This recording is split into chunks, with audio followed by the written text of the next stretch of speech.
es sapratu, ejot uz otro punktu, neviens man netiko. Vispār. Un tāpēc es vienkārši skrēju pakaļ. Beigās mēs. Es vēl šķīvi mūs izved šeit. Domāju, Anna, ja mēs esam šeit, tad skriesim tā. Pat jau visi ciet sētās. Parāk, kur mēs izgājām. Sorry, man likās, es pārbaudīju, ka tev garā. Un pēc tam mēs ieskrējām te. Kas tur apbūvēts tagad, vai ne? Nē, šitā vieta bija. Te ir sēta priekšā, te bija vārtvaļā. Tur ir vārtvaļā. Es ieskrēju te, es kompasā. Nē, tu neieskrēji sākumā, tu aizskrēji turpinājumā. Es skatījos. Un pēc tam ieskrēji, es nezinu, no kurienes iekšā te var būt. Es atpakaļ atskrēju jums sekundi. Neaz. Tad mēs pārvienkārši.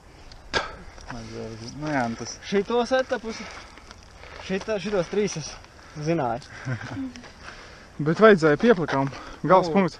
Jā, nu es jau neesmu pārliecināts. Vismaz Jānim vajadzēja vilkt to. Tu jau pa taku skrēji tur. Mēs vienam pa kalnu, un tu skrēji pa taku. Šito te, kas iznāca te ārā. Nu jā. Bet, nu labi, man nav tā lasmiņa tagad.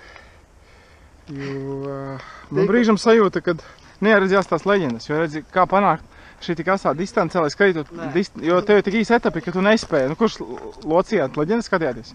Es atlocīju tā, ka pastījos, ka man 6 km, tāpēc to pārprasīju. Nu, tur tālīt taureņos jau vairs neskatās, jo tur barā malc. Kad bija sākumā? Sākumā bija taurens? Tā, ja es nevarēju saskatīt, un ja es apstājos, tāpēc mēs bijām.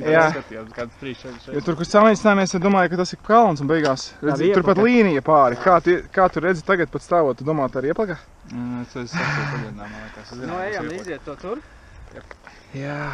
Tā, kur mēs tagad testam.